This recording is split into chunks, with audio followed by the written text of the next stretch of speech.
Bismillahirrahmanirrahim. Alhamdulillah Rabbil Alamin. Salatu wassalamu ala Sayyidina Muhammadan Nabil Ummi wa ala alihi wa sahbihi ajma'in. Rabbi shrah li sadri wa yassir li amri wa hlul 'uqdatam min lisani yafqahu qawli. Thank you, Brother Siraj, the chairman, my respected Sheikh, and brothers and sisters. Assalamu alaikum wa rahmatullahi ta'ala barakatuh. I won't take much time because I also want to listen to the Sheikh. It is but I will give a brief run with this economic view of the whole thing, and our Sheikh will talk from Islamic perspective. Okay. All right. See, the title given to us today is, will the world economy take its greatest plunge in this year? Right. My answer is Wallahu A'lam. Allah knows best what will happen next year. But there's always a cause-effect relationship between things, right? So the sabab wa musabab, so I'll take you through from an economic perspective what I perceive will be in next year, right? All right. So you see this debt problem in the US, throughout the world. The largest, these are all in euros. See, the US debt is 10 billion euros. And you see Japan is 9 billion euros. Germany, which is in euro, 2 billion euros. And you see the debt until all of them. You look at US, Japan and Germany. These are the most industrialized nations in the world. Right now. America, Japan and Germany in Europe. Now why the highly industrialized nations are facing such a debt problem? That is the question. You see, if you notice in a world where people are able to produce a lot, like these people, if you produce a lot, you are intelligent, you should be the creditor in the system, not the debtor, right? So why are you the debtor in the nation, the largest? It's because of the way the monetary system is structured. What is the problem with the monetary system is that today we have basically it's not working. Basically, we have that, what do you call that, fiat monetary system, interest-based fiat monetary system. That means you all know it's paper currency, which is simply created out of nothing, right? All those things. So you see, the one I showed you is actually it is the government debt. But what matters in macroeconomics is actually the entire debt, the government debt plus the individual debt plus the business debt. We need to see what is the total debt of the system, right? So when you see the total debt, if you see like for countries, those in red color, you see Japan is red, Britain is red, and France and most of the countries in Europe, you see they are dark orange, isn't it? These countries have received over 400 of the GDP. GDP is what the country can produce totally in the one whole year. What is in total they can produce. So you have these countries 400 times. That means 4 times. The debt is 4 times what the country can produce. Look at Japan. Japan is the highest in the world, the total debt. So the total debt of Japan is 4 times it can produce as a whole nation. You see that? And you know that it carries compounded interest. So when debt carries compounded interest, it is an exponential function. So therefore, the number grows exponentially day by day. So what happens when you have a system like this? The real economy, the economy that produces real things, it cannot match the rise of the debt. You follow? So the monetary system will not be able, the real sector will not be able to catch up with the monetary sector. That is the whole what is happening in the global economy right now. All right. Now you see this is the gold price. This is the gold price from the day we started talking about it. Nick Mahoney is behind. She was with us from the time we were doing this.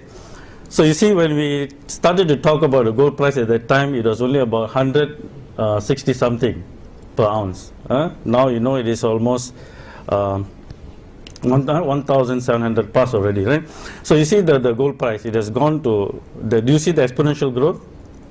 Now the important thing is this, a lot of studies have shown that the gold, when you price relative to real things, the things that you produce, it is a constant. It's a constant. So if you see an exponential growth like this, what is it telling you?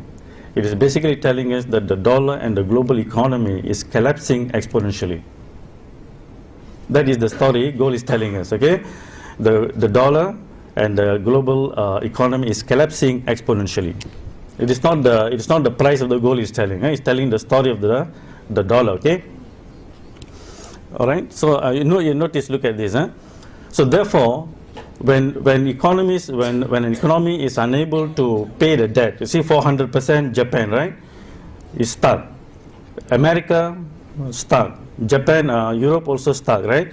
We call that in economics liquidity trap. The markets are all in liquidity trap. So when you have a liquidity trap, the way to solve this is through debt relief. You have to write off the debt. You have to lupuskan all the hutang lah. You have to write off the debt, at least the interest portion. The interest portion you got to write off, and you require people to pay only the principal portion. Now that is necessary if you want to jumpstart the economy again. Now I will come back to that. So when you don't do that, when people when people and businesses default, then there will be a collapse of the monetary system. That's what we call the meltdown. A destruction of money takes place currently. So you see the America, and then you see Europe, and you also see Dubai, right? The Arab Spring also has had relation to that. And I think by next year and so on, we will be facing it. There is a domino effect that is taking place. So the Arab Spring is also because of a collapse of the monetary system. So it all started in 2007 when the subprime crisis started. You all are aware of that, right? So it's actually a destruction of the dollar. So the destruction of dollar spread the problem to the Europe. So you saw many banks in Europe also were collapsing, right? So now the Arab world, the Dubai and so on, that's what is happening. So what we are observing today is basically the collapse of the debt-based monetary system globally.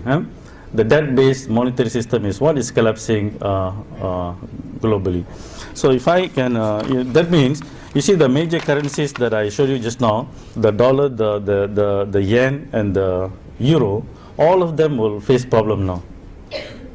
Because these are the major countries with the major debt, isn't it? So when these countries collapse, so all these currencies will collapse. So this is what you're going to face. So when the major currencies collapse, then the question is, what will be this thing? People will lose confidence in all currencies, because these are the major currencies. People put so much of faith in them, right? So when these currencies face problem and collapse, so people will just will lose faith in all currencies. So now the alternative is, what will be the alternative will come into question. Now you see when things collapse like this, you see in a fiat monetary system, you all know what is the seigniorage, right? The seigniorage is, you see, money that is created out of nothing. When you print or when you create money through electronically, it is very easy, very cheap to create. So the free purchasing power that it carries with it, we call that seigniorage. The seigniorage will transfer wealth and power from individuals, companies, governments to people who create money. So this is a view from political economic perspective. You know that the domains of political economy is the struggle for wealth and power, right? So this monetary system will take away the wealth and power from individuals, businesses, and governments, and it will enthrone this on people who create money, those who are given the right to create money. Basically, today's the banking system, where the banking system, they will be the ones who become the creators. So you saw the statistics earlier. You saw America, Japan, and all this. You saw they are becoming debtors, isn't it? But in accounting, you know that for every debtor there must be a creditor. So who are the creditors in the system? Those are the ones. So to whom you gave the right to create money out of nothing and give to people as a loan on a compounded basis.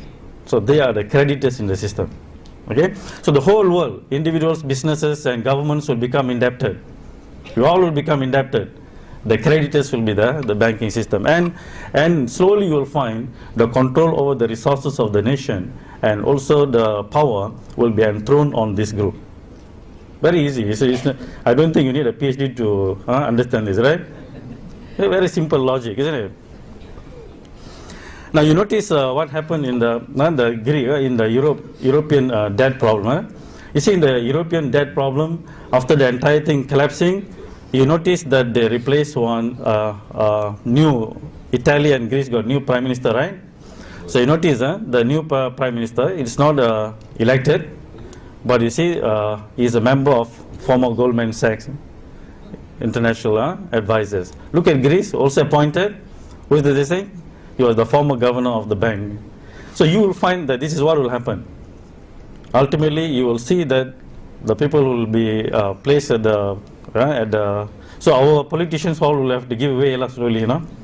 So the other politicians will come, and then they will put an austerity plan on you. You have to, you know, you have to work and work and work. You become slaves, and they'll put high taxations, and you will become austerity plan and so on. Basically, you will do a life of slaves. That's what will happen in this monetary system. Go ahead on the next. So you see, to solve the European problem, you see, German Chancellor Angela is calling for fiscal union. You see, the euro is a monetary union. Then you see, with the monetary union alone, you cannot go on. You see a lot of problems, isn't it? It's also because of the Sinoraj. So you need a fiscal union. That means the governments, when they want to do the budgeting, they got to be united. That's what I mean by fiscal union. So when you have a fiscal union like that and a monetary union, basically you become a one country, one nation. You see that? So the local politicians will lose power after that. You'll become, you just follow whatever orders being given to you. Yeah, get it, huh? So this is what it is going for fiscal union, and I say this is the path to the one world government.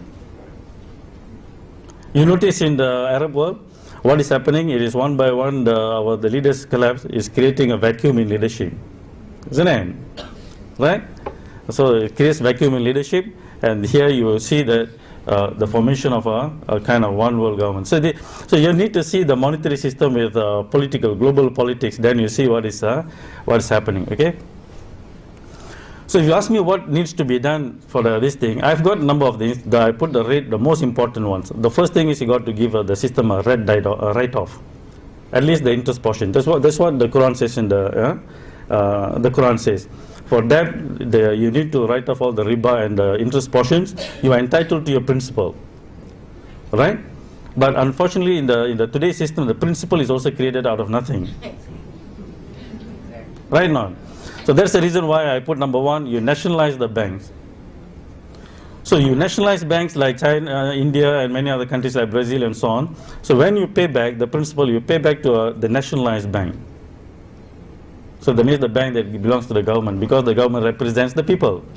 But today's banks are all private. We have given them the right to create money, and then they're just privately creating the money and giving it to you as loan on a compounded basis. You see? The next is, of course, we have to eliminate riba after that. It is the entire cost of the whole thing is actually riba. You know, you can trace riba to almost everything, the crime levels, the climate change, you know, the fall in the moral of the people. You can trace it back to riba, you see. So you need to eliminate riba and institute real money system. So real money systems are systems that take real things as money. So that's why we are saying go back to gold, silver, and anything that's real. The hadith of the Prophet sallallahu alaihi wasallam, if you remember, gold for gold, silver for silver, wheat for wheat, barley for barley, salt for salt, right? So all these are commodities that can play the role of money as a measure of value. This is what is missing in the global monetary system. Measure of value. We have kilograms to measure our weight, right? We have length meters to measure our length, isn't it? Or distance. But in international trade, we exchange values. In trade, business, we exchange values, right? But we do not have a measure of value in present system since 1971, when the Bretton Woods collapsed. So this is the missing thing, the measure of value. So you can only measure value with real things, things that have the characteristics of money. So that is the reason why we have to go back to gold, silver, and real things, and as a measure of value. And because the present system has created so much of imbalance, because if you give me the right, let's say this is economy, if you give me the right to create money, I can just create money and give you guys a loan at a compounded basis. Soon you'll find most of your wealth will accumulate with me. So if you want to solve the problem, I have to take, you have to take back some of this wealth and give it back to you. Otherwise you will not be able to start back the economic this thing again. You notice that? So when the system accumulates so much of wealth with me, I have got to give it back. So that's why redistribution of wealth is necessary. You see, the subprime crisis when it took place, more than 5 million homes were foreclosed. 5 million, you know. So if I'm a bank manager, I just have to go and choose which one I like. Right now. Right now. So the solution they are currently suggesting is Euro bonds. You know what are Euro bonds? It's more debt. The problem is debt, and then you create more debt. How to solve problem with a debt with another debt, is it? You see, you need to understand problem solving in micro and macro. For example, let's say we are all economy. If I print $1 million and give it to one of you, you'll immediately become a millionaire, right? Correct or not? But if I create millions and give to each one of you, then it will be only inflation. You will not become rich. So you can solve one section of the economy, but you cannot solve the entire thing with a similar solution. So same as debt. If you have a debt problem individually, you can solve one person's problem like that, but you cannot solve the system like that. You see that? So you cannot create Euro bonds to solve the problem. It will only worsen the problem. You are creating more money. You are creating more money to solve this thing. And since the real things will be same, right? The same real things, it will create hyperinflation. The system will create hyperinflation. That's why, can you go back? You see, that's why the problem will create a hyperinflation. So next year, you are going to find price of a lot of things going to just skyrocket. You see, not only the Europeans are thinking of Euro bonds, the Americans are now talking about quantitative easing number 3, QE3. You know what is QE3? It is just printing more money. It sounds very sophisticated, isn't it? Quantitative easing sounds like quantum physics, right? But it's basically just like printing. It's printing more money. So all this will create global hyperinflation. So what is worrying is this, your price of your rice, price of your wheat, the staple food will skyrocket next year. The bread and everything, when they take this kind of solution. See? So countries that import food will be devastated. You see that? And it will bring the whole world economy into a serious recession when you go on in this on this path like that. All they want to do is they just want to try to save the euro at all costs because they know it's unsustainable. So they're trying to create more money, and then when you create more money like this, it will just still again accumulate with the same small group of people. It's not going to be distributed widely with the entire system. It's going to accumulate with a small group. So it's going to create a serious unemployment and also a global economic depression, if you see from the way I see the direction it's going. And if you learn anything from our past history, mankind, whenever such things happen, they always try to solve the problem through wars. So when you cannot control people through economic, this thing like this, the seigniorage of the international currencies, which are losing, all of them, euro, the dollar, yen, all are going down. So what do? You go and take the people's real resources, take over the real resources. So that is the reason why you see the game in the Middle East. It's a war for oil. It's a control for oil. Because if you control the oil resources, you can control China, you can control everyone, because they all need the oil for the economic engine. You see that? Even Alan Greenspan in his book, the Age of Turbulence, he mentioned the Iraqi war is for oil. It's in the book, right? You can say it is for the mass destruction and all the stuff, but it's for oil. Huh? So if you see the game, there's only one country left for them to take on.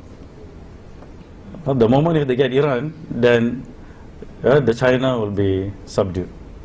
So the whole game, it is not all these Islamic terrorists and so on. It's basically to check the rise of China, basically China and Russia and so on. So that is the reason. If you notice recently, the general in China, right? He gave a warning: if you touch Iran, then it's a war.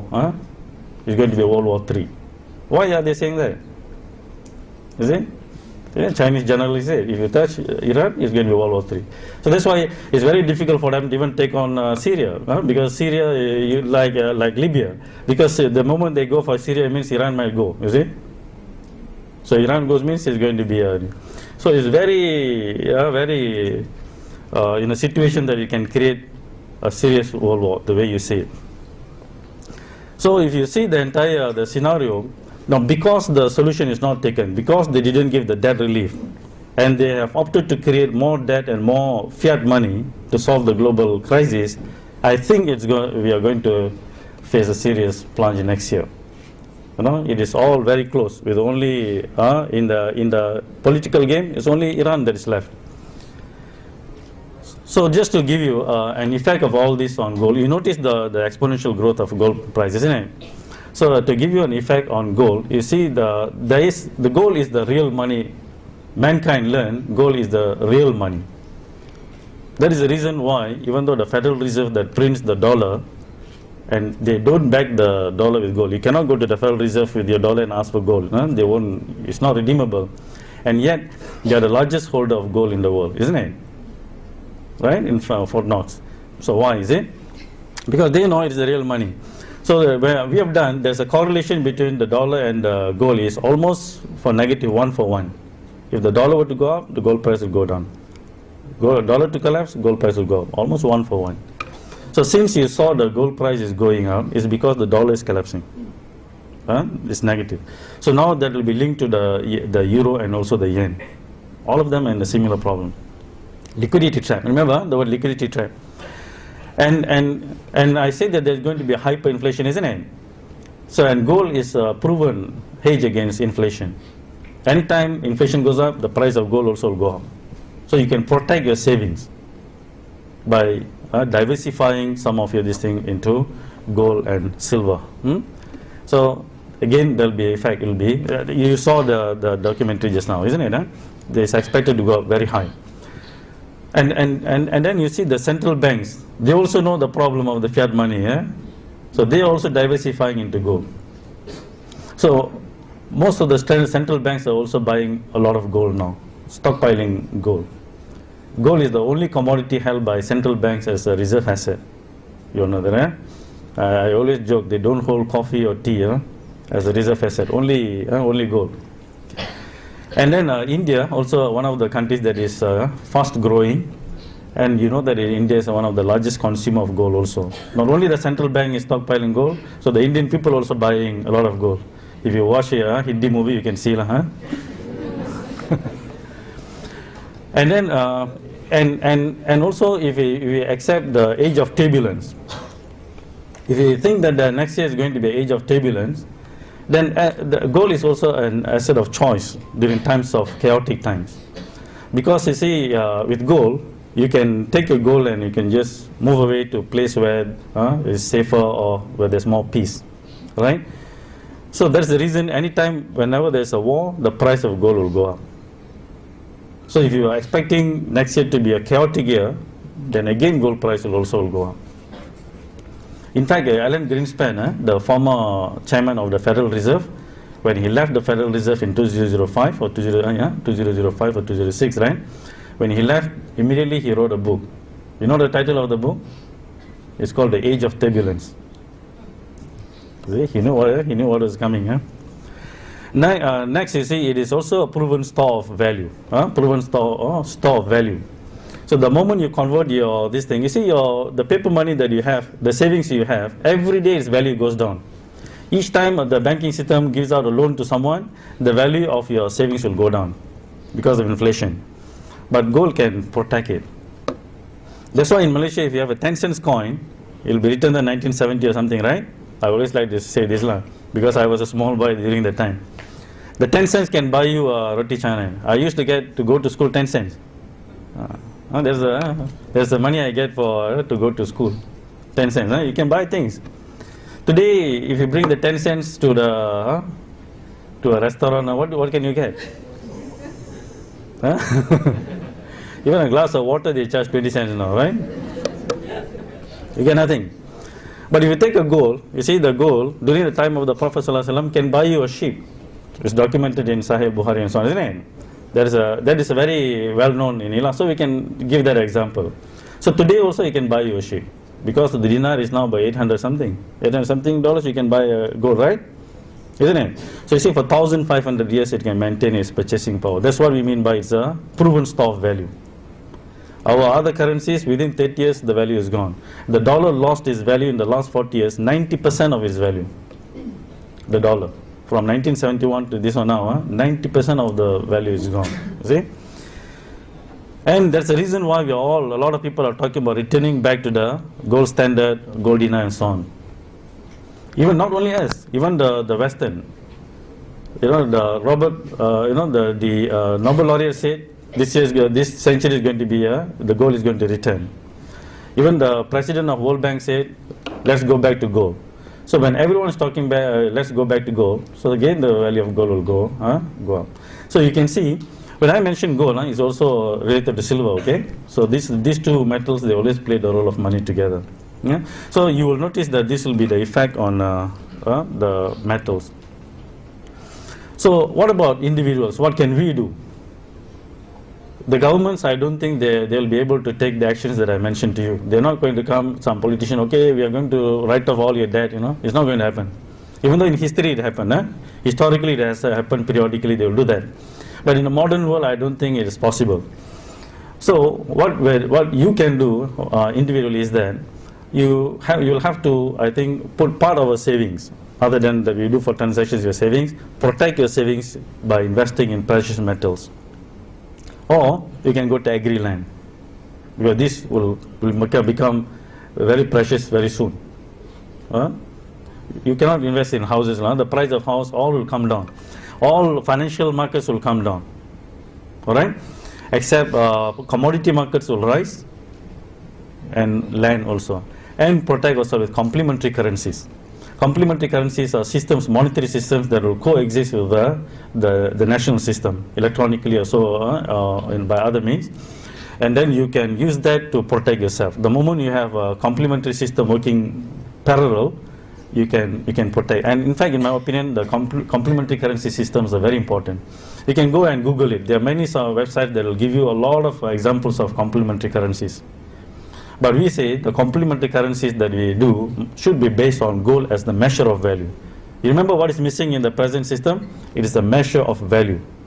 When I was going through this, studying this, I did not understand when we saw Imam Al-Ghazali mention that Allah subhanahu wa ta'ala created gold and silver as a measure of value. You use that to measure. And when I first read this, I was hoping why the Imam didn't say, that Allah subhanahu wa ta'ala created it as a medium of exchange. To use it as money, no. Is to play the role of as a measure of value. In fact, you'll come to understand that is what is missing. So that's why the success of when we all talk about the dinar system, the success of the dinar is not minting the dinar. It's not in minting the dinar or this thing. Yes, it is important, but the success in pricing things in gold and silver. You can mint the dinar, but the moment you don't price things gold and silver, it will not work. It will not work, okay? So therefore, what this thing is that, in 1990s we saw a collapse of socialism, 2007, and now you're actually observing the collapse of capitalism. So there's no more ism for them already. Right? So there's only one left. So inshallah, this century is, I think, inshallah, it will be a century for Islam to lead. But anytime, paradigm shift, the shift will be very volatile. So that's why whatever I say, it may assume, it may look like you're like the prophets of doom. Remember prophets of doom, all the stories of this thing. No, I think that this tenure, this one decade will be very volatile. But what we are going to see is an age of bliss, inshallah. It's coming, okay? So if you have if you do the right thing, we will do something good for our next generation. The next generation, if you let the one world government to take its step, they will become one central bank to create money for the entire world. That is the direction that the other side like to go. One central bank for the entire world, one world government. If you go to, if that is reached, what you'll find is that the children will become basically slaves. But there'll be peace. There'll be peace because it will be a police state. There will be peace, but basically you'll be slaves, but you do not know you are a slave. You'll be just having your a simple little bit of income, but everything else will be controlled, and there will be a godless society basically. But if you reverse it, the other side, if you're able to establish the real money and eliminate riba and so on, you will release them into an age of bliss, abundance, and freedom, and age of prosperity, and a world of faith. This is what you see. So the path right now, you are in a very interesting position in history. Which side you are going to move the world? This side or this side?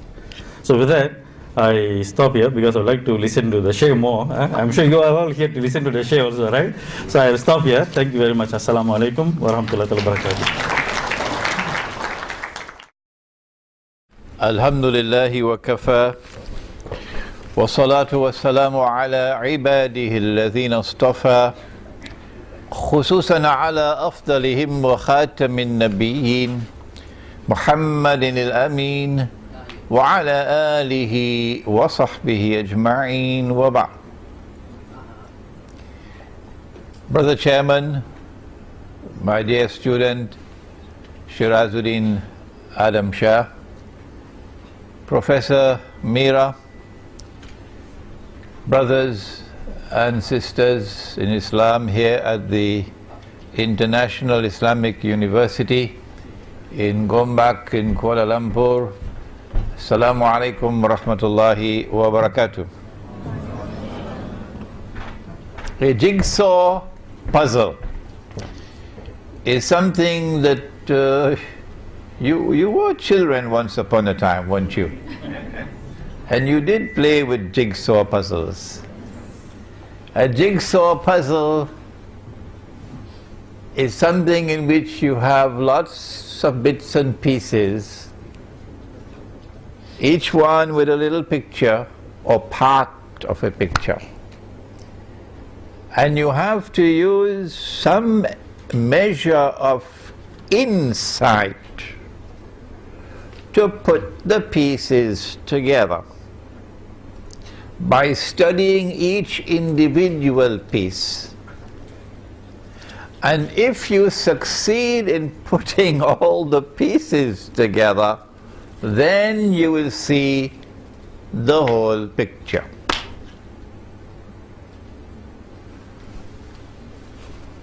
Only, my opinion, and you are free to differ with me, is that only Islamic eschatology today can put the pieces together and give us the big picture, which explains events which have been mysteriously unfolding in the world and which are accelerating at this particular time, which can explain the coming economic crash, financial crash, monetary crash, concerning which Dr. Mira has done such a splendid job this morning. I'm jealous of him. I don't know how he can do it, and yet do it so simply and press all the buttons so beautifully to explain to you the crash that is coming and why it is coming. you know me, that for 15 years or more, I have been saying that the US dollar is going to collapse.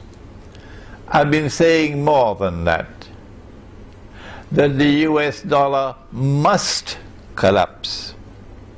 And I was not doing that because of economic or monetary analysis.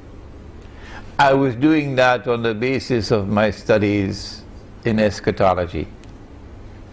Eschatology, ilmu akhiru zaman, is so easy, but this big word is so difficult. Ilmu akhiru zaman, the study of the end time, the study of the end of history. How did I know that the US dollar must collapse? And with it, that the US dollar, the US economy would crash. In 2004, in a lecture in Trinidad on Dajjal, which is all over YouTube, I used the words flying high. You're flying high now, but tomorrow the crash is coming. That was 7 years ago. And that when the crash comes, it's going to bring down the entire monetary system. It's going to bring down all the paper money in the world. This, you know, the stuff that we have in our pockets, the bogus, fraudulent, utterly haram paper money.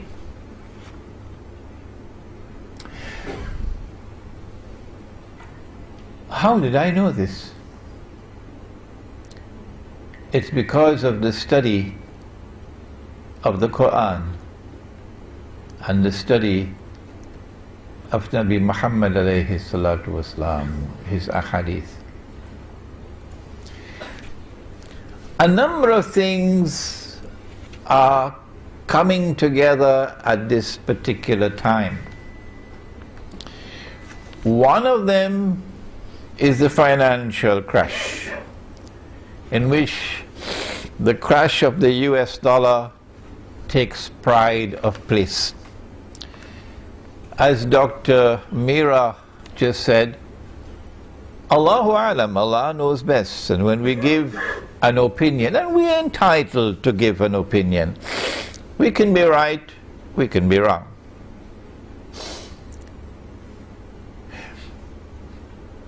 The US dollar is now in a place called ICU, in a hospital, intensive care unit. It has actually expired and is being kept alive artificially by this pump that they use. You see the chest going up and down. But the plug is soon going to be pulled, and then it will be pronounced dead. And the US government knows that very well. That if Israel attacks Iran, that's it. The link between oil and the dollar, as Dr. Mira just explained, if the price of oil shoots up, the implication is that the US dollar is heading down. And they know that an attack on Iran is going to be the final nail in the coffin for the US dollar. That's why the United States does not want Iran to be attacked, my opinion. But Israel wants to attack Iran. Among the reasons is to bring about the collapse of the US dollar. If the US dollar collapses, then automatically the US economy will crash. Remember, this is the international currency.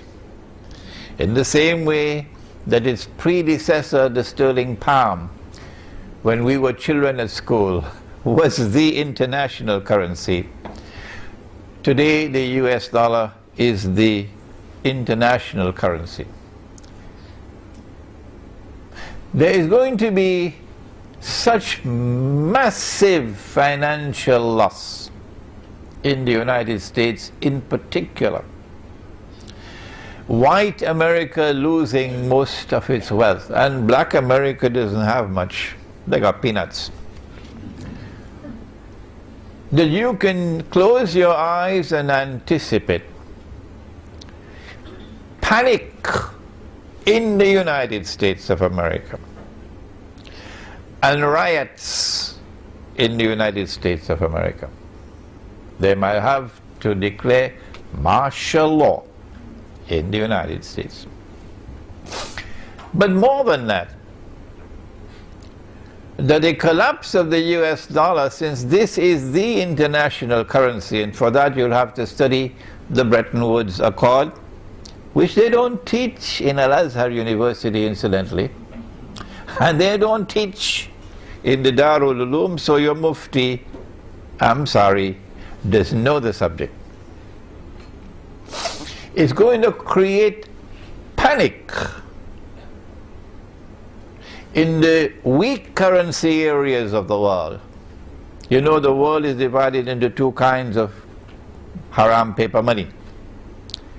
One is called the hard currency area, and I was giving a talk in an international conference in Brunei in September, and I made a joke and nobody laughed. And these were scholars from all over the world, present there, scholars of Islam. I said that they have a special chemical and they dip their paper in the chemical and it comes out as hard currency. Nobody laughed. And I said, we don't have the secret chemical. So when we dip our paper into the solution, it doesn't come out as hard currency. So their hard currency is in demand all over the world. Wish we could get that chemical, eh? And ours, you take a whole basket full of Bangladeshi taka to Manhattan, you can't even buy a cup of coffee.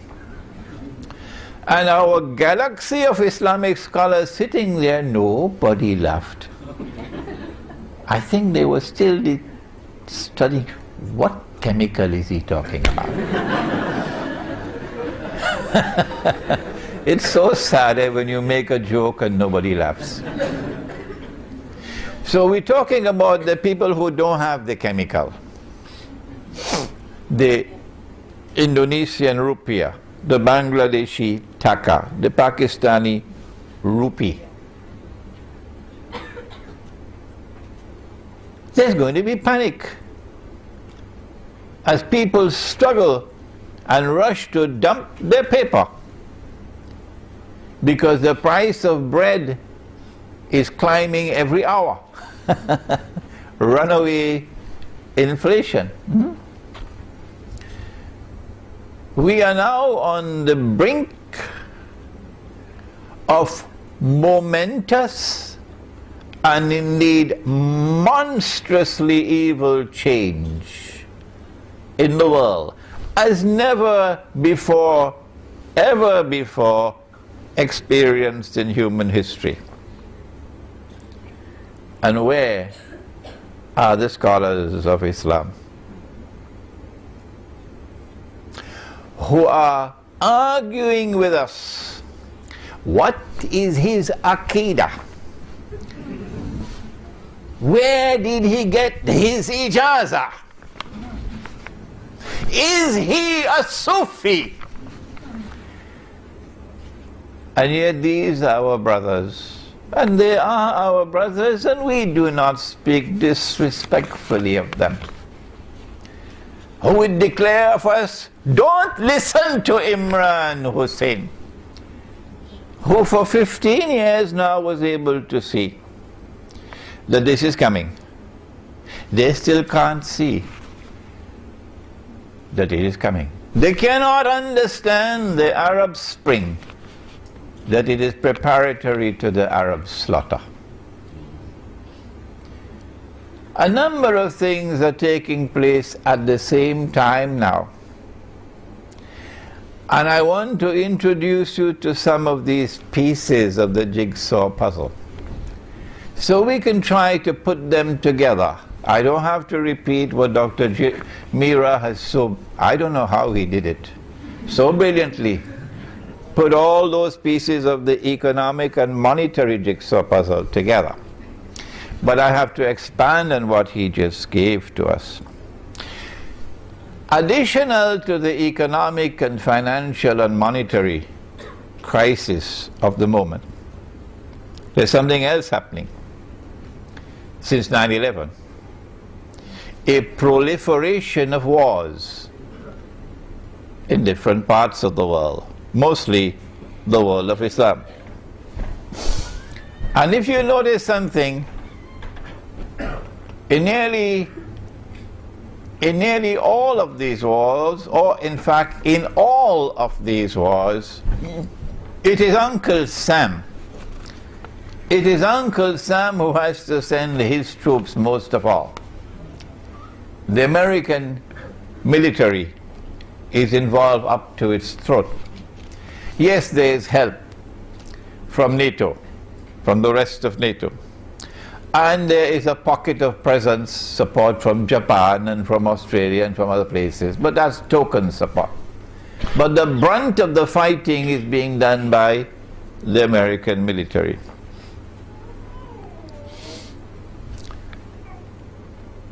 I want to suggest to you that the economic and financial crash is coming at a time when an American military crash is also going to take place. It's not just the US dollar that's going to crumble. No.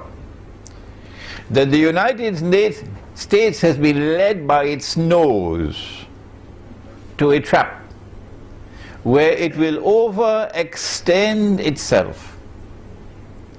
And the one that is leading the United States, I hope they're listening to me, in the American Armed Forces.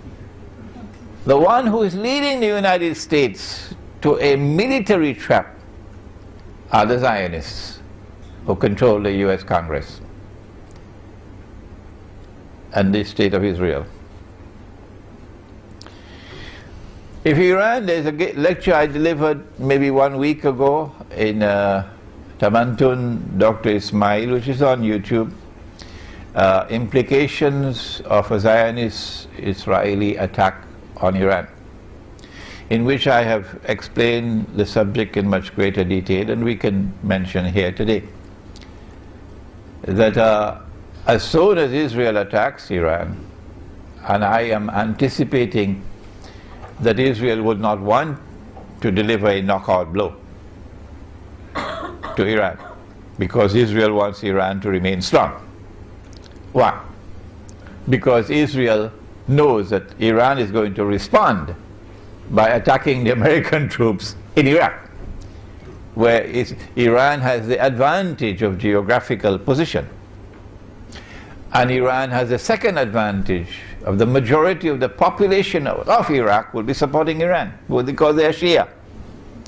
And even the Sunni in Iraq would want to use this opportunity to deliver the death blow to the United States, in particular, and to NATO in Iraq. And so the implication of an Israeli attack on Iran is that the United States is going to be back to the wall in Iraq, fighting for survival. I have also suggested, and remember, I can make mistakes, and I have made mistakes in the past. I am anticipating that Iran will also attack and take Bahrain, which should not be easy for them. It should not be difficult for them. And once Iran takes Bahrain, remember again the same situation, that in Bahrain the overwhelming majority would be in support of Iran, and a small and strange minority of oppressors would be opposing Iran in Bahrain. So Iran will have the majority population of Bahrain on its side, because they're mostly Shia. Once Iran takes Bahrain, then Saudi Arabia, which is now, after India, Israel's most strategic partner in the world.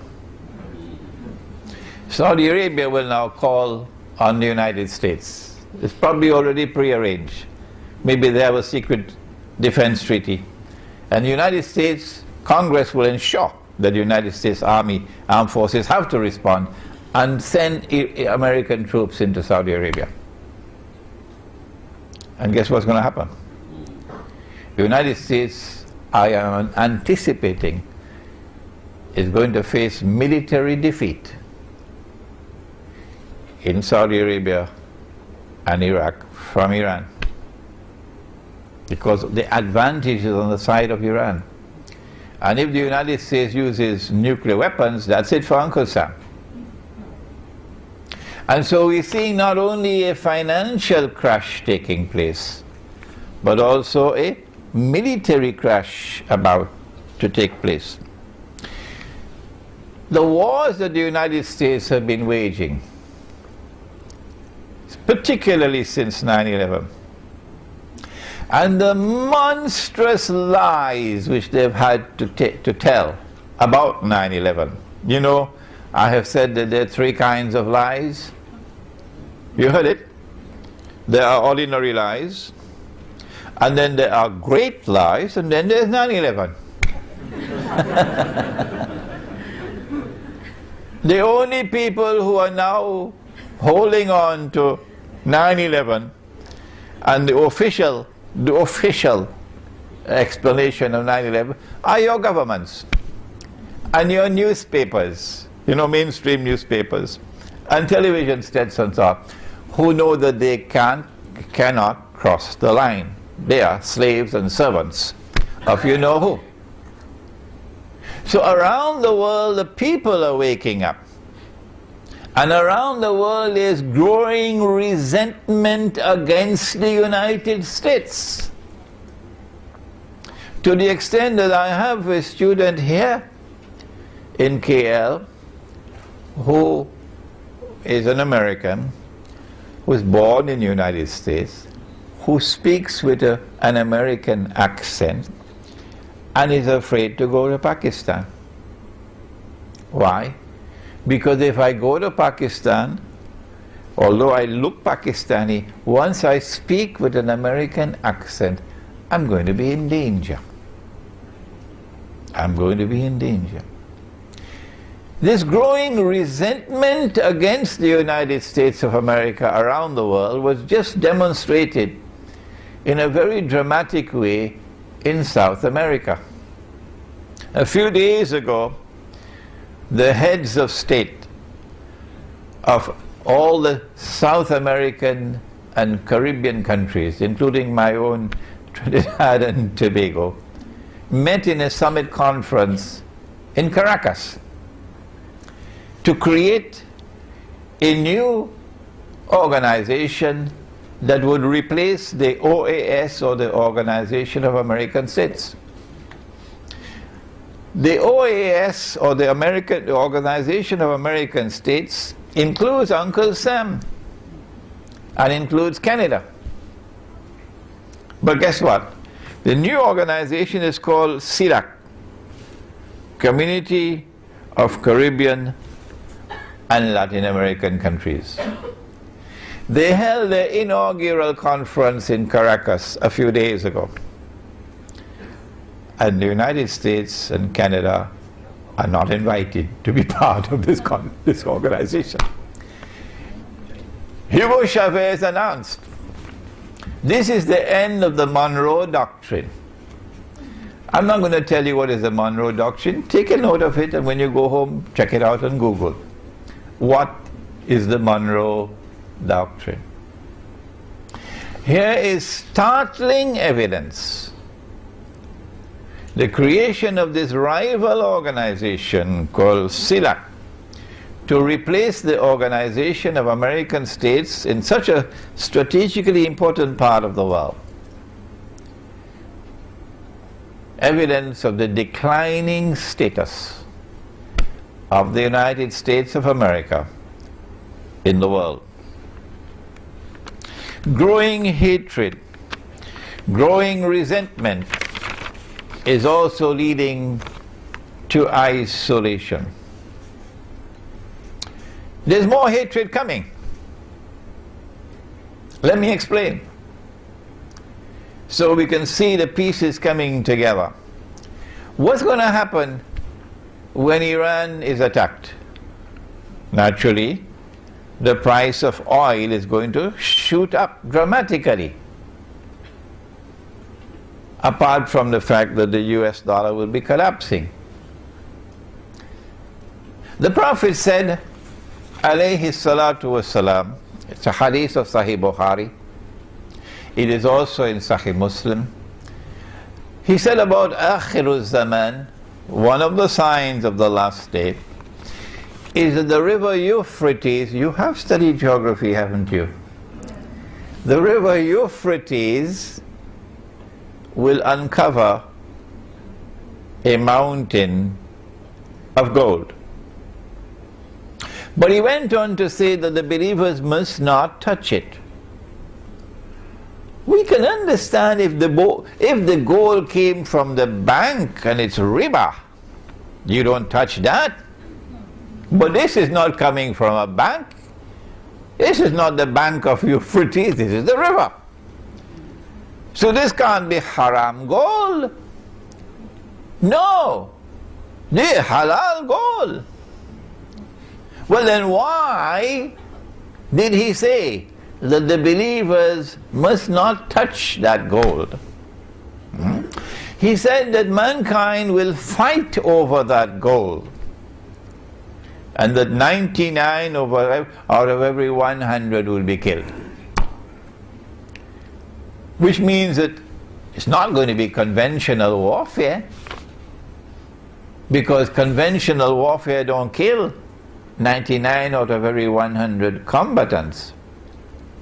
This is going to be nuclear warfare really, or some kind of a warfare similar to nuclear warfare, which would kill 99 out of every 100, or biological warfare.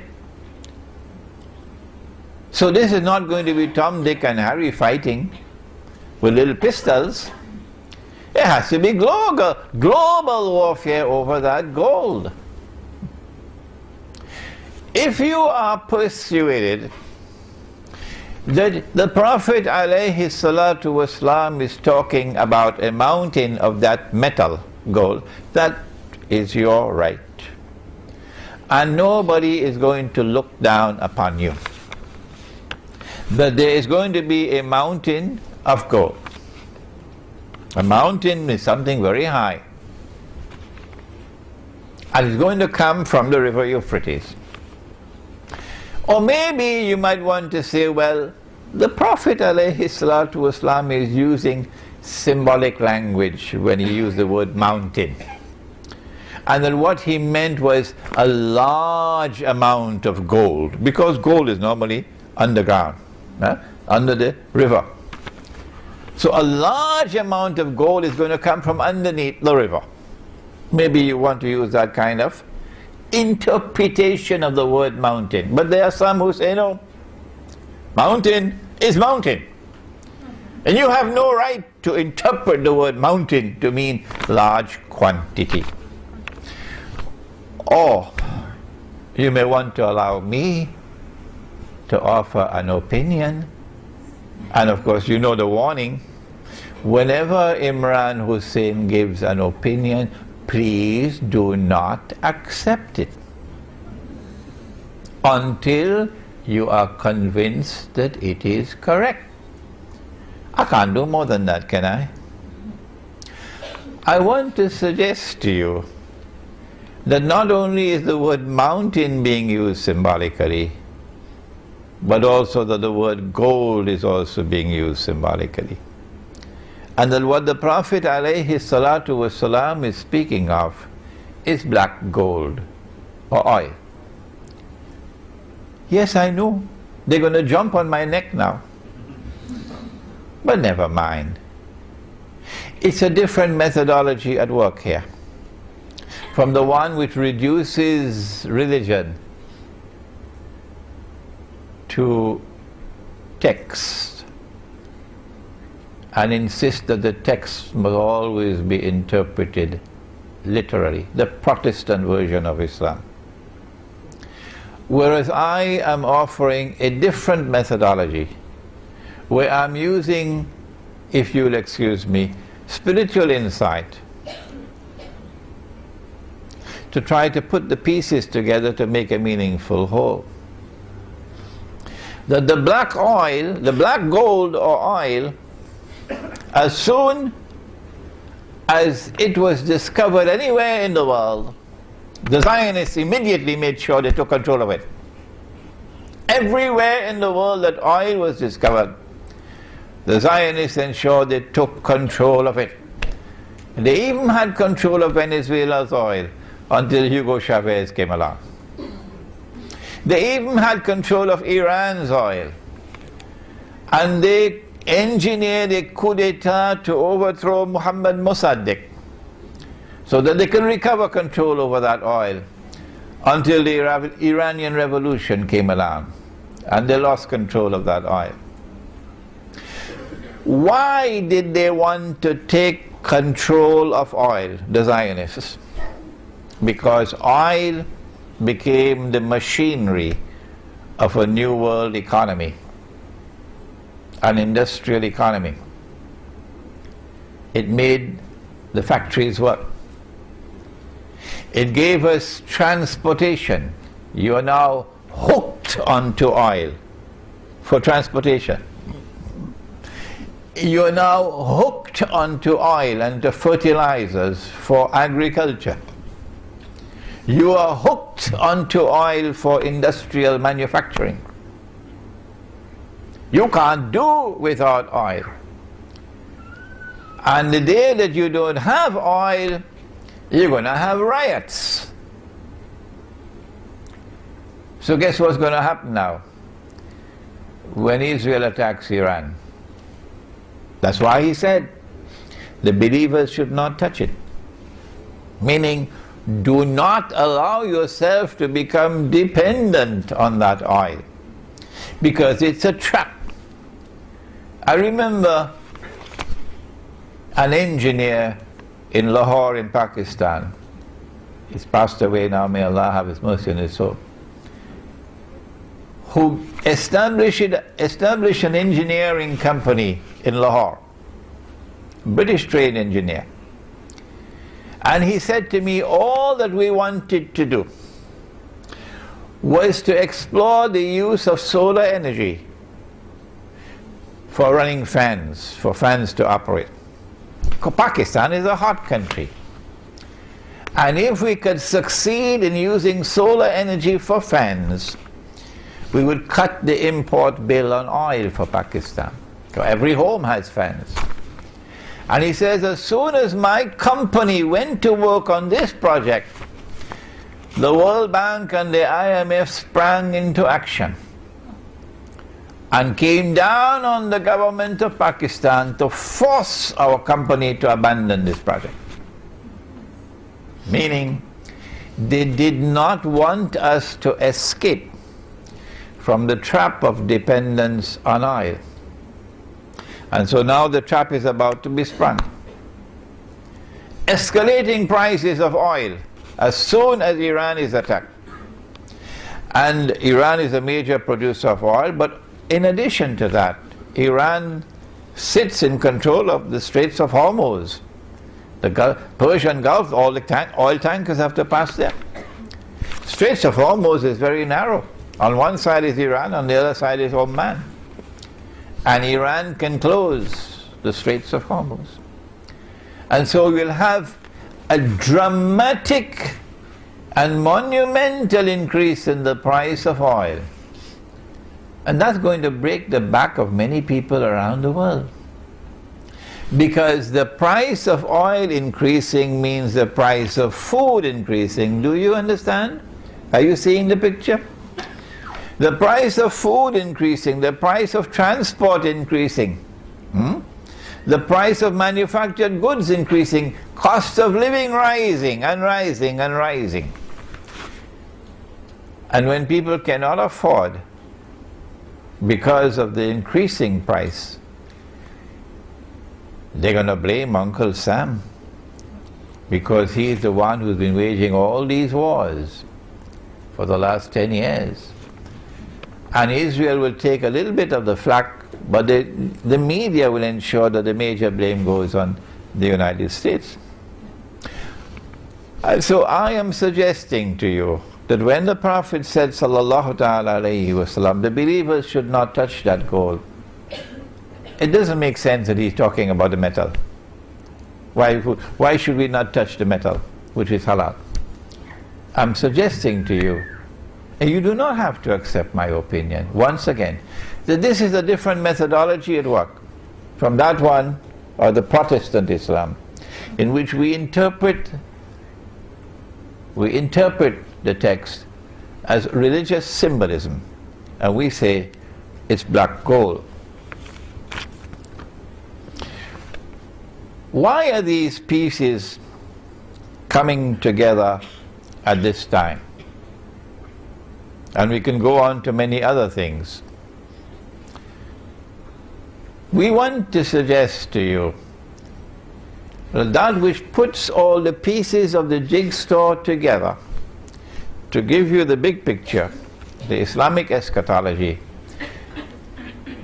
is saying to us that the time has come for the United States of America to be replaced as the ruling state in the world. And for those young students who we have here today, and there's so many of them, let us explain what is a ruling state. To rule the world as a ruling state does not mean that you have to rule every square inch of downtown Chicago and Jakarta. No! A ruling state, when we use the term, is a state whose power and dominance in the world cannot be challenged by any rival or combination of rivals. In this sense of the word, the holy state of Israel, established by Nabi Dawood alayhi salam, the Prophet David, and Nabi Sulaiman alayhi salam, the Prophet Solomon, was the ruling state in the world. And Nabi Sulaiman alayhi salam made the dua which is in the Quran, that Allah may grant that no state in history could ever rival this state, the holy state of Israel. And so came the status of a ruling state. You know about Jerusalem in the Quran, I forgot it over there, it's at the back. Jerusalem in the Quran, we explain the hadith of the Prophet ﷺ about three ruling states. Three ruling states created by Dajjal in his 3 stages of his mission.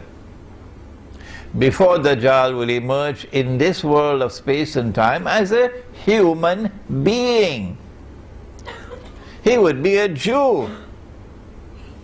He would be a young man. He would be powerfully built. He would have curly hair.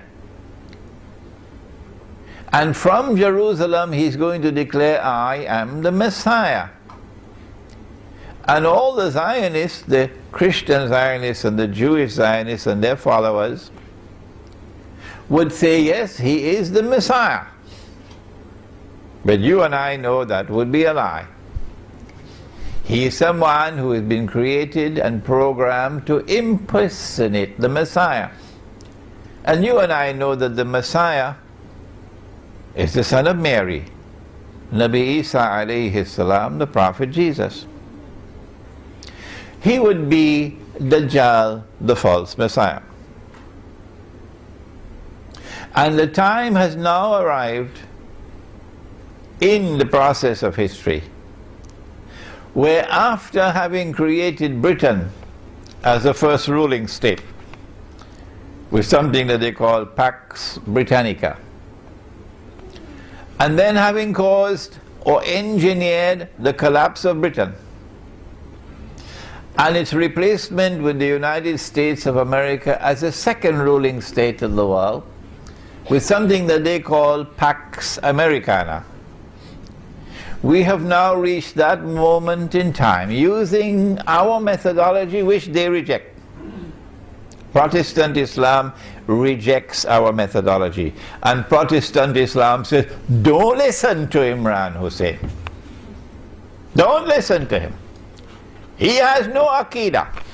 He's a Sufi. Well, go ahead. Go ahead. But you're still my brothers. And I don't speak disrespectfully of you. But this methodology is delivering the goods. This methodology is explaining the world today. And I won't end without explaining the methodology. That we are now located at that moment in time, and I'm addressing you now, Protestant Islam, when Dajjal's day like a month is ending, and his day like a week is beginning, and a new ruling state is emerging, which will replace the United States of America. That is the big picture. The jigsaw puzzle has now been put together.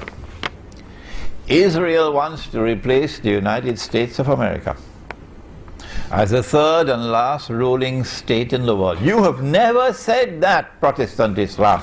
We are saying it. And guess what? The Muslims around the world are convinced that we are correct. And we thank Allah who gave us the insight to be able to see the big picture through Islamic eschatology. When Israel takes over from the United States, and the financial crash and the economic crash and the military crash and the hatred for the United States around the world and so on are all part of the agenda to bring down the United States. When Israel takes over from the United States and the world, then Israel must establish its political and economic dominion over the whole world. And the first people that have to rule will be the Arabs. Of course. Otherwise no Jew will accept this as a ruling state. And so the Arab Spring has come at this time to facilitate the wars that Israel will have to wage in order to subdue the Arab world and establish an Israeli political and economic dominion over the Arab world. And yet Arab Islamic scholarship knows nothing about this. Arab Islamic scholarship knows absolutely nothing about it. That is our predicament today. That we need a new generation of scholars of Islam using the methodology that we are offering to be able to read the world correctly. It is at this time that we have to ask, why is it that Protestant Islam has emerged at this time with an insistence that religion is based on texts, that your hands have to be here and not here, and that your feet have to be like this and not like this, and that your pants or your pajama must reach here and not there? I'm still using respectful language. You should have heard my teacher, Maulana Fadlur Rahman Ansari, rahimahullah. He thundered at them 40 years ago. He gave them, he blasted them left, right and center. But Imran doesn't have his thunder. My teacher of blessed memory, Maulana Fadlur Rahman Ansari, rahimahullah. This Salafi version of the faith, and remember Salafis, you are my brothers. And I am not picking up boxing gloves against you. This is an academic, an intellectual discourse. We differ. Why can't we differ? Why can't we exchange views without hatred for each other? Why? You are my brothers. But that does not mean that you are immune from my offering a valid criticism of a methodology which is incapable of recognizing why the financial crash is taking place now, why the economic crash is taking place now, whereas our methodology is explaining why it is taking place now. And there's something else which is happening at this time. The pieces are coming together. We have a group called the Tabligh Jamaat, who have fanned out around the world. And they are beautiful brothers. Oh yes. When you see the way they live, you see how they are regular in their salat, they dress in a particular way, they're conforming with the sunnah, you say, MashaAllah, MashaAllah. I don't think we can fit Tabligh Jamaat in the blue jeans Jamaat, can we? You know the blue jeans Jamaat. But why is it that at this particular time, when we face a challenge different from any that we have ever faced before, that we should now have this Protestant version of Islam with that epistemology and with this gathering of large numbers of people, 500,000 ijtima in downtown Chicago. Dajjal is not bothered at all about that. Why? They show no concern whatsoever. They show, Tabligh Jamaat shows absolutely no concern whatsoever with Islamic eschatology that would explain the reality of the world today and which would anticipate the events which are unfolding today and tomorrow.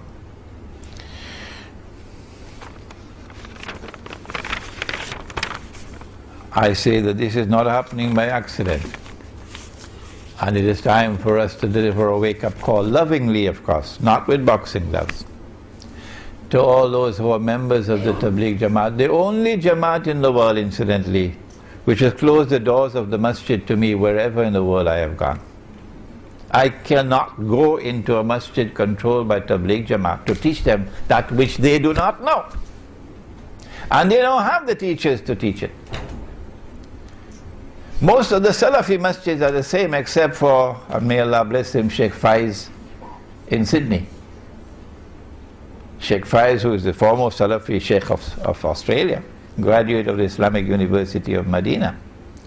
And when I was in Australia for my second visit in 2002, Sheikh Faiz came to my home where I was staying and brought a Lebanese breakfast one morning so we could sit down and have Lebanese breakfast, and then invited me to his center to give a lecture on Islam and the international monetary system.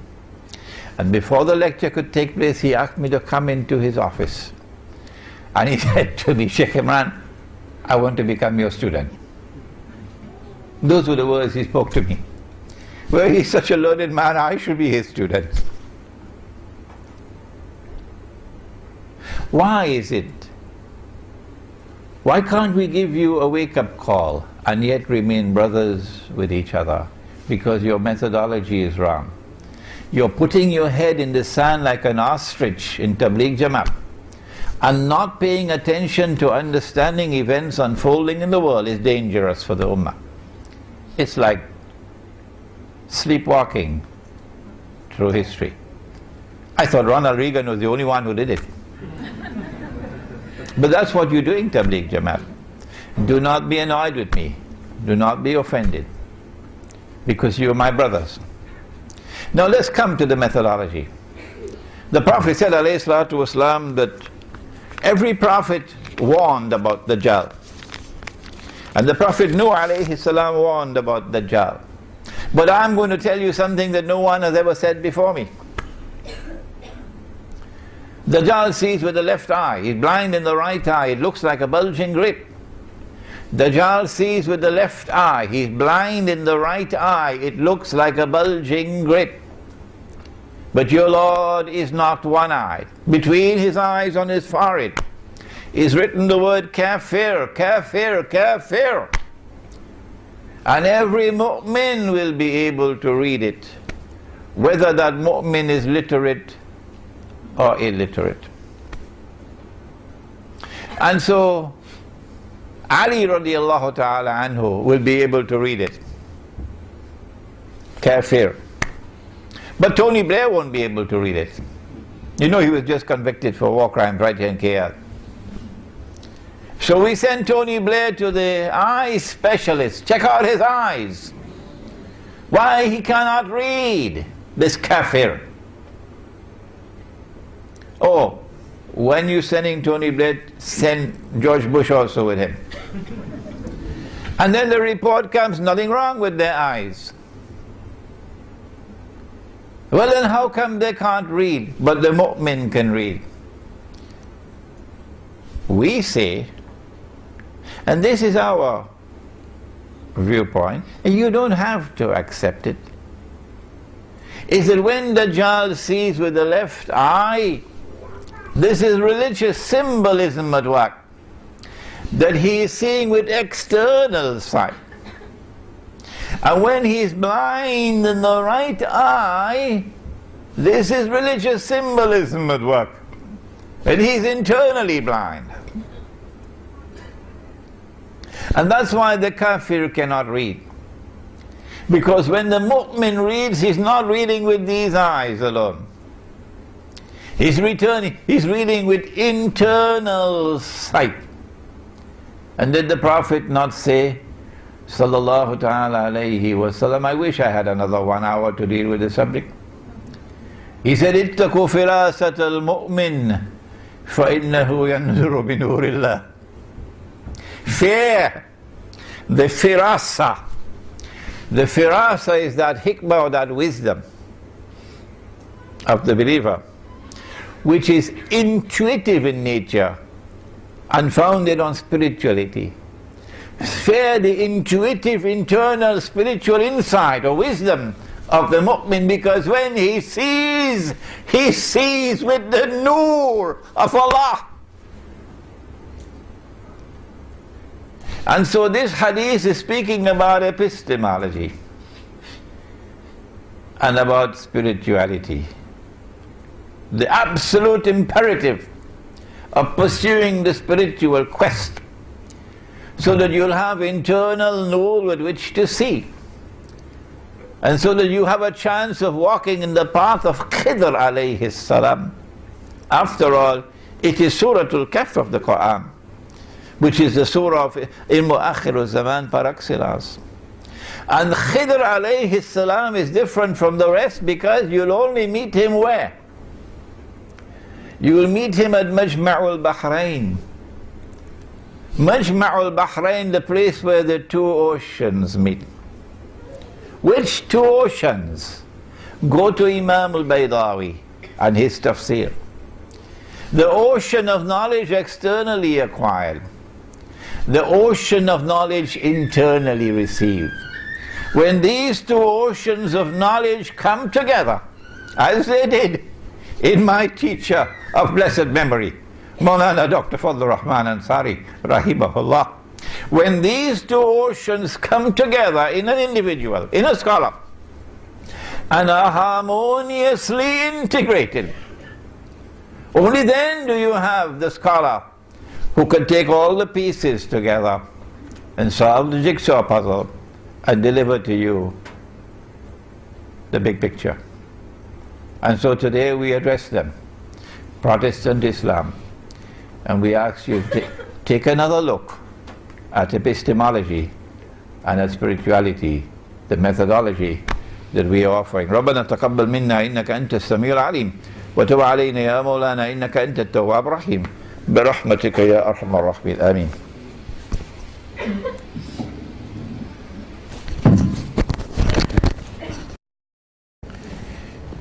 There are those who believe that,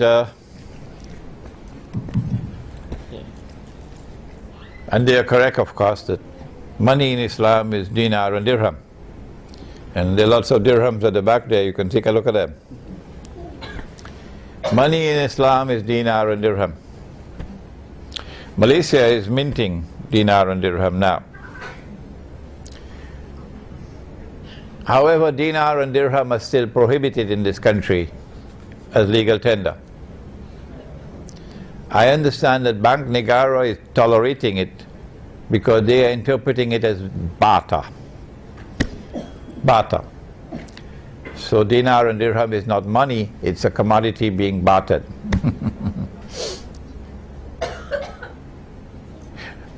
There are those who are persuaded, and I don't want to call names, that it is possible for us to overturn the current monetary system of paper money, which is on its way out, and electronic money, which is already here, that we can overturn it and replace it with dinar and dirham at the macro level. I don't think it's possible. But if you think it's possible, go ahead. No, because of my eschatology, I studied Gog and Magog, and there's a book on Gog and Magog at the back. When you study the subject of Gog and Magog, you'll understand that you cannot do it. They're too powerful. So I have offered an alternative. I said, if you can't do it at the macro level, then do it at the micro. At the micro level, those of us who want, not everybody want to get away from the ringgit, those of us who want to return to dinar and dirham and get away from the riba, this small group, we will withdraw from the cities. And we will head for something called, you're familiar with the word, aren't you? Kampung. And we will build small communities, Muslim communities. And in our small communities, we'll have small micro markets. And in our micro markets, we will not allow the use of the haram paper money and electronic money. In our micro markets, we're going to use dinar and dirham. And when dinar and dirham are in short supply, when the police come and seize all our dinar and dirham, then we will turn to wheat and barley and dates and salt and rice and sugar and what. They can't ban that, can they? So this is my solution, and right here in this hall I have students. Right here in this hall now I have students who are working actively to do precisely that right here in Malaysia. Next question, please.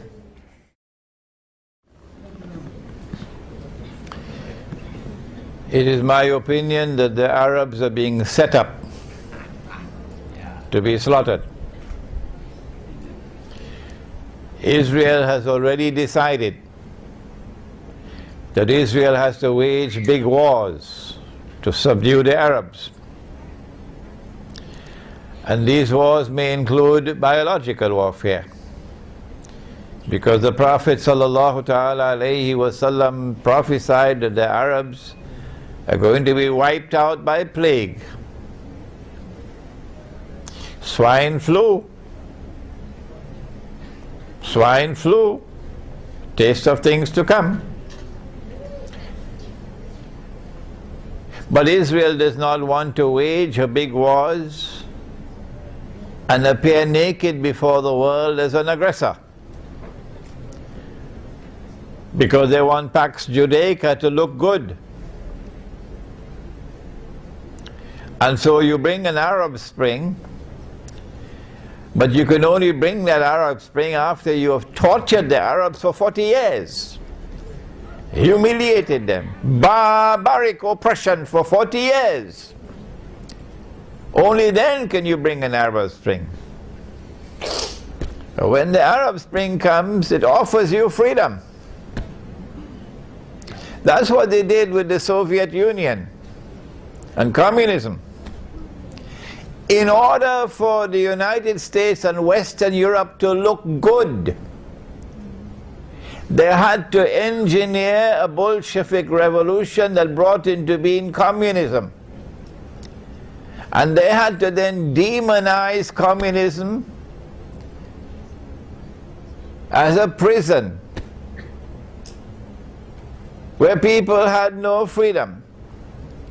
They had to do that to offer a contrast.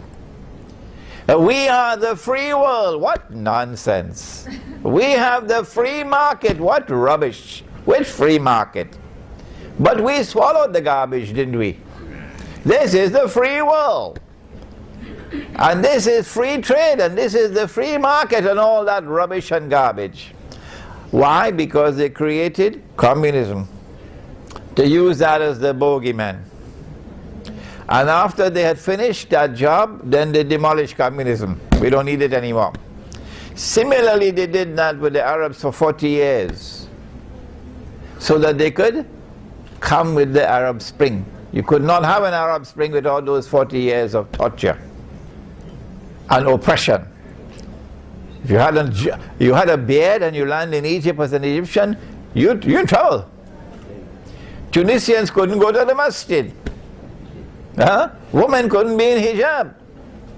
A president in Tunisia said, Ramadan is not conducive to economic growth. And then another one wanted to take Ramadan out of the summer, or put Ramadan at a time when everybody would be relaxing and so on. Change it from Ramadan, the fast. The Arab Spring is meant to bring about elections, democracy, so-called freedom. And in these elections you could close your eyes if you understand Islamic eschatology. The Islamic parties have to win.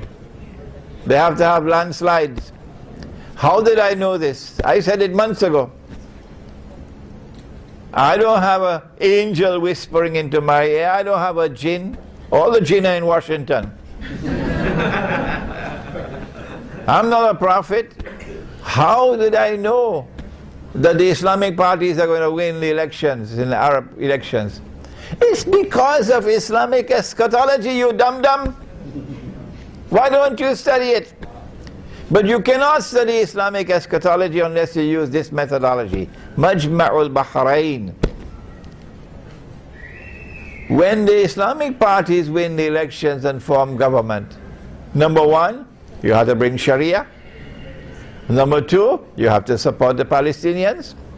And on both fronts they have time bombs waiting to explode. And then the Islamic parties and governments are going to be declared terrorists. And then Israel will be able to wage her wars while claiming to the world, we're only defending ourselves from terrorists. Are we saving mankind from the menace of Islam? That's why. What can you do? You can start in the Arab world by creating a new generation of scholars of Islam who have the capacity to study and deliver Islamic eschatology, that you'll understand the reality that you're facing in the world today. Unless you understand that reality, you cannot respond to it. Yes, I believe that there are going to be more of these monstrous acts of terrorism, that the Israeli Mossad will engineer and the CIA, and then they put the blame on us. Yes, I believe it's going to be coming. In addition to the very valid point made about monetary matters, Islamic banking is also fraudulent on another front. Nabi Muhammad ﷺ would sometime buy goods and he would not have the money to pay for it. So the shopkeeper would give him time to pay. When you buy and you're given time to pay, this is called a credit transaction. Credit transaction. So a credit transaction is halal in Islam. But there is no evidence that the shopkeeper was allowed to raise his price because he had to wait for his money.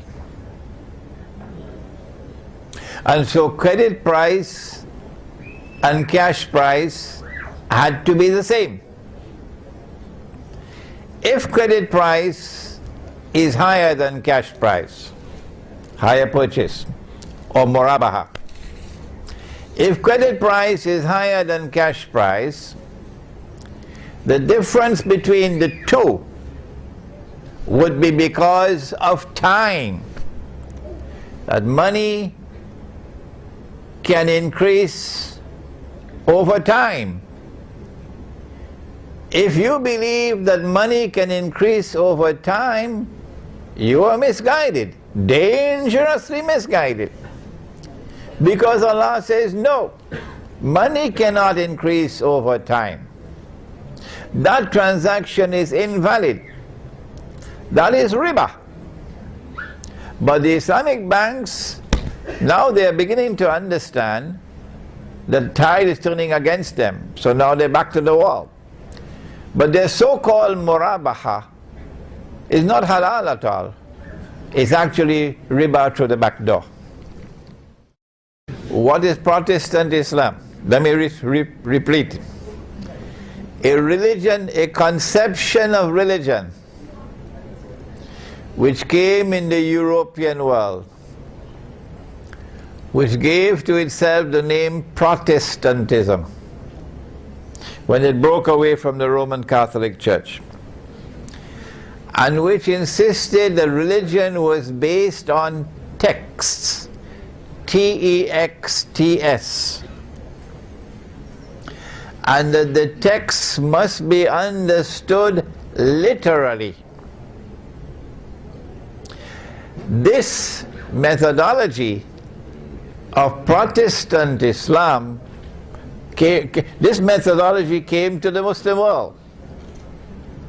It started with Muhammad Abdul Wahhab in Saudi Arabia, with a movement. I didn't coin the term, so don't take out boxing gloves for me.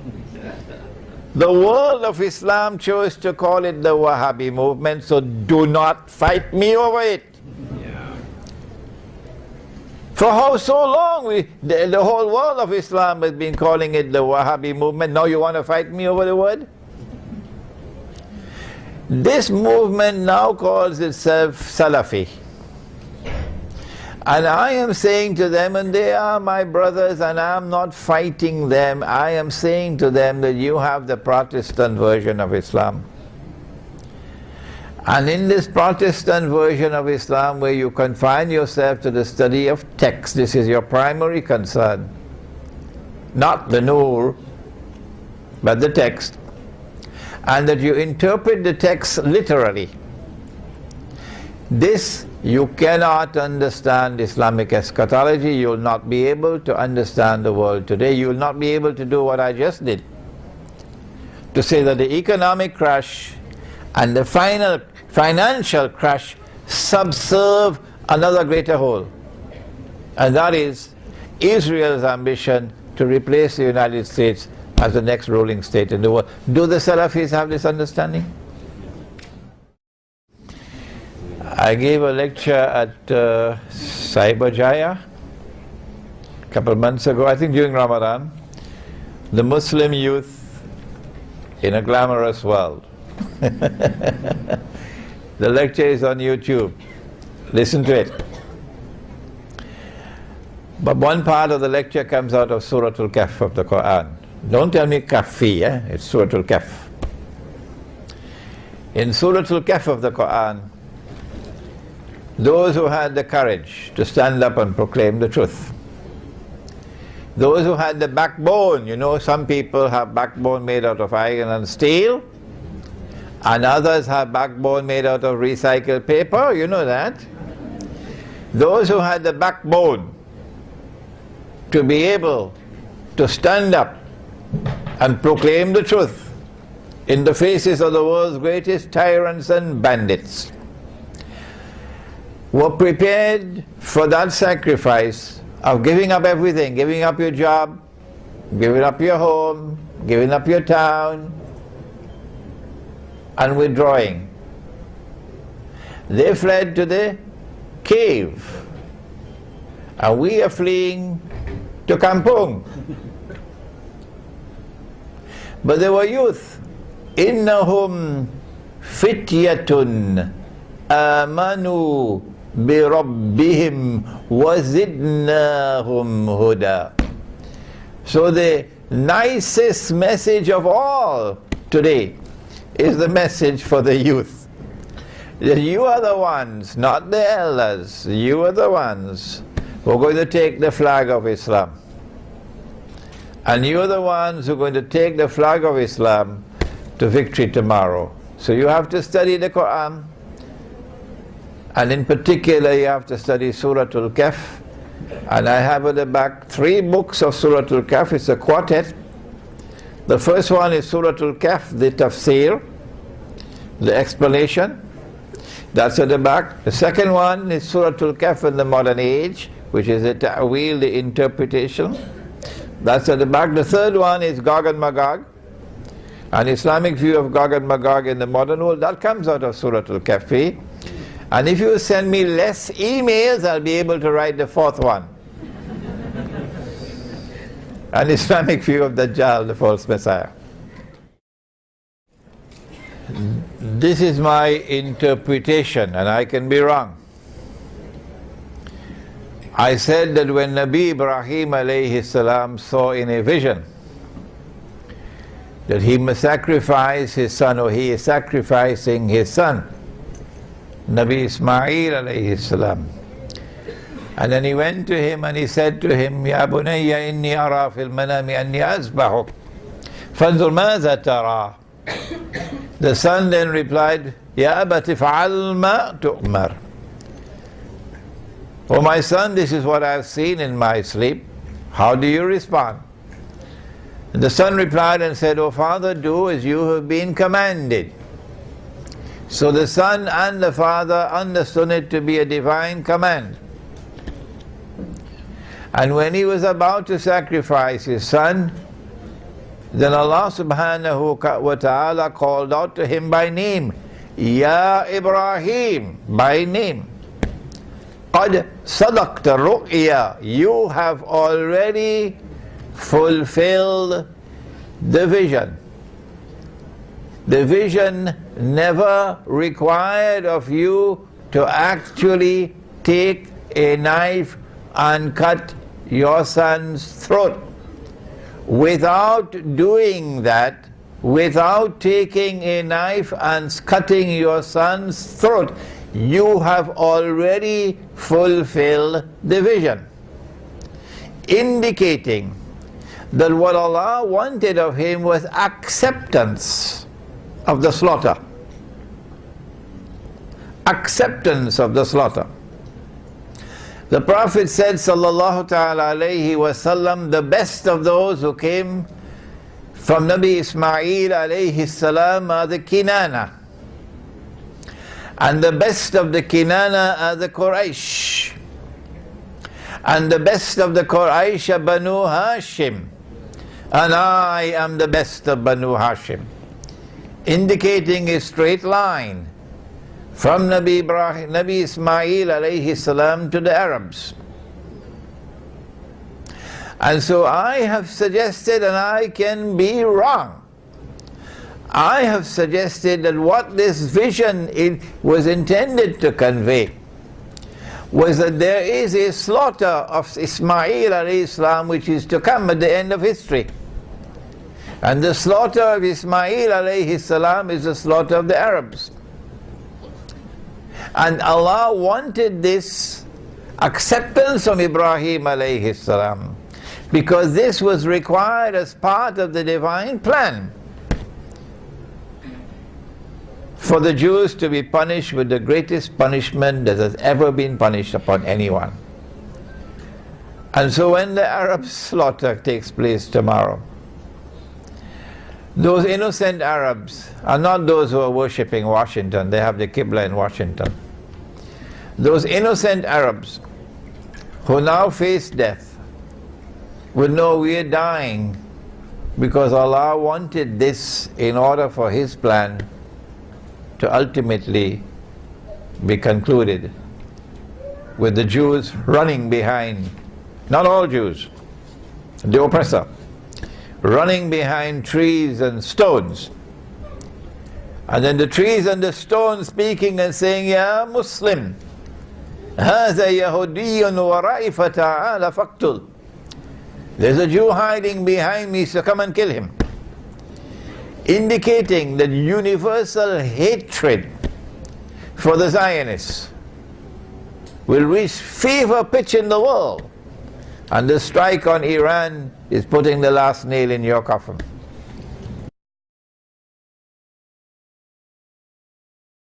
إلهي لست للفردوس أعلى ولا أقوى على نار الجحيم الله فهب لي التوبة واغفر